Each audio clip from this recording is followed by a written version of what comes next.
Gente, segundo o levantamento do HGE e do Hospital de Emergência do Agreste, em Arapiraca, o número de atendimentos a vítimas de acidentes de trânsito aumentou de janeiro a julho desse ano, em comparação ao mesmo período do ano passado.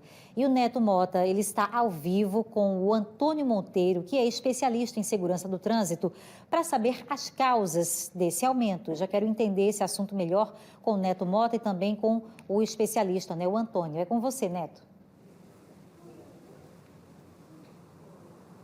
Olha, Beatriz, de acordo com os dados divulgados pela Secretaria de Estado da Saúde, o Hospital de Emergência no Agreste, que fica lá em Arapiraca, é a unidade hospitalar que concentra o maior número de atendimentos às vítimas de acidentes. De janeiro a julho deste ano foram 7.175. Já o Hospital Geral do Estado, aqui em Maceió, o HGE, atendeu 3.138 pessoas. Entre os acidentes de trânsito, claro, estão aí as colisões, capotamentos, atropelamentos, acidentes de moto e também de bicicleta. Falando em moto, as vítimas de acidentes envolvendo esses veículos lideraram os atendimentos com 4.374 pacientes atendidos no Hospital de Arapiraca e 1.114 aqui na capital. Agora sim a gente vai conversar com o Antônio Monteiro e fazer a pergunta de milhões. Licença aqui, Beatriz. O que é que está ocasionando isso, Antônio? Boa noite. Boa noite, Neto. Boa noite, Bia. Boa noite, alagoanos. São dois pontos que a gente sempre traz de forma bem recorrente. O primeiro ponto, a gente continua com 84 municípios alagoanos sem nenhuma estrutura de SMTT, sem nenhuma estrutura de órgão de trânsito municipal. O código, desde lá de 98, estabelece que o trânsito é municipalizado. Então, toda a prefeitura tem que ter a sua estrutura de SMTT, organizando fiscalização, campanhas educativas e organizando o trânsito com engenharia de tráfego. Então, só 18 municípios dos 102 do nosso estado tem estrutura de SMTT. Isso é o primeiro ponto, porque aí a gente ainda encontra, Neto, em algumas situações, em algumas cidades, o pessoal diz, a partir de quando vai ser obrigado a usar o capacete dentro do meu município? Sempre foi obrigado, sempre obrigou a usar cinto, e principalmente a gente vê nos interiores a questão do menor pilotando moto sem capacete.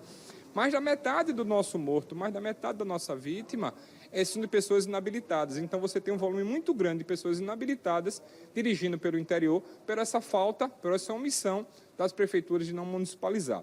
E um outro ponto que chama muita atenção, nós somos o único estado do Brasil sem sistema de monitoramento de velocidade, seja nas rodovias estaduais, seja nos municípios. Nenhum município de Alagoas, nem a capital, nem outros municípios, tem sistema de monitoramento de velocidade. E aí a velocidade é quem determina a gravidade do acidente. Então, se você cai da moto a 20 por hora, 30 por hora, é uma situação, mas se você cai a 80, é outra situação. Você vê veículos circulando em rodovia a 180, a 200 por hora. Aí você vê veículos na Fernando de Lima ainda rodando a mais de 100 por hora, na Avenida Fernando de Lima, que tem um grande movimento. Estamos aqui na Avenida Jatiuca, que você vê veículos a 80, 90, onde a regra estabelece 40 km por hora aqui. Então, não é a questão de indústria de multa, caça-níquel, o que seja, que às vezes se coloca quem crítica em cima disso. Precisa trazer uma velocidade adequada de segurança, principalmente o mais vulnerável, que é o pedestre. Antônio, para completar esse combo, infelizmente ainda tem aqueles condutores que vão beber, ingerir bebida alcoólica e acabam dirigindo, né? Você tem um esforço imenso da Operação Lei Seca, você tem um esforço imenso da PRF, BPTran, BPRV e os órgãos de trânsito, mas o estado é muito grande, então se não houver esse envolvimento dos outros municípios, você ainda vai ter, como você observa, muita gente bebendo e dirigindo no interior do estado. Então a gente coloca da responsabilidade do gestor público, sim, mas a gente, pessoas, condutor, precisa também ter a consciência que a gente está colocando em risco o nosso principal bem, que é a vida. Então, na hora que você ainda opta por dirigir embriagado, você está colocando a sua vida em risco. Prejuízos incalculáveis também para a saúde pública, né? Porque viram aí números que vão precisar de atendimento, como a gente mostrou aqui, verbas públicas da saúde.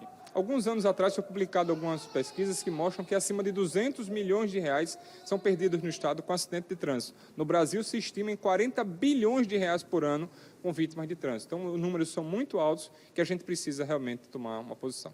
Antônio, muito obrigado pelas informações. Beatriz, mais uma vez aquele reforço, né? Bebeu, não dirige, respeita a velocidade, vamos ter cuidado também com os pedestres que andam por aí, nós somos uns deles também. Volto para você. Com certeza. Obrigada, viu, Antônio Monteiro. Eu queria só reforçar aqui o que ficou para mim, né? Você trouxe vários pontos que explicam o aumento desse número de vítimas de acidentes de trânsito. Mas eu acredito, e acho que você concorda comigo, né, Antônio, que a fiscalização é um elemento essencial para a gente reduzir esses índices, né? Porque, como você bem disse, todo mundo sabe que motociclista tem que andar de capacete, que não dá para andar 4 pessoas, 3 em cima de uma moto, que todo mundo tem que usar o cinto de segurança, isso aí todo mundo já sabe. Mas não pratica por quê? Porque não tem medo da fiscalização, não é verdade?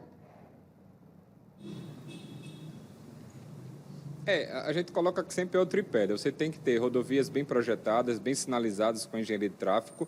Você tem que ter campanhas educativas bem maciças e robustas, né, para orientar a população e educar, né, para que tome uma atitude segura. E você tem que ter a fiscalização para na hora que a engenharia falha e a educação falha, tem que punir e retirar essas pessoas da via, porque elas colocam a sua vida em risco e também a vida de outras pessoas. Muitas vezes quem morre é o inocente, como a gente fala. Me diz também o percentual de municípios, você também bate muito nessa tecla hoje em Alagoas, que não tem a sua própria superintendência de trânsito. Nós, apenas 18 municípios estão integrados, dos 102. A média nacional fica em torno de 35%. A gente está na casa dos 18%, então a gente ainda tem um chão grande a percorrer para que a gente possa ter, pelo menos dentro do índice nacional, a gente teria que ter aí acima de 35 municípios integrados. Então, pelo menos esses municípios acima de 30 mil habitantes têm que se organizar, precisa investir nisso, é uma responsabilidade do prefeito e é fundamental, porque eu sempre comento que as pessoas vivem nas cidades. As pessoas não vivem no estado, do governo federal, o que seja. Então, cada um tem sua responsabilidade. Mas, principalmente, quando o município engloba essa responsabilidade e traz para si, conscientizando a população e mostrando realmente a forma segura de se deslocar, a gente tem grandes números e melhoras e vidas preservadas. Muito obrigada, viu, Antônio Monteiro? Como é bom poder contar contigo aqui no Cidade, falando desse assunto tão importante, né, que é o trânsito das nossas cidades. Obrigada também, Neto Mota. Daqui a pouco a gente volta com você com outras notícias. E se tiver algum prefeito aí me assistindo, viu? Procure o Antônio, viu? Que ele trabalha lá, presta serviço ao Detran, um cara que conhece muito do assunto, que trabalha com uma grande equipe, para ele te convencer, né, a conversar aí com a sua equipe do seu município, no interior do estado, que não tem a sua própria superintendência de trânsito. Isso é muito importante. Alagoas não está bem nessa meta, tá? Era para ser pelo menos 35 municípios aqui, era o mínimo. Hoje são só 18 dos 102 municípios que têm uma superintendência cuidando do trânsito daquela cidade. É um número pequeno que pode e deve aumentar.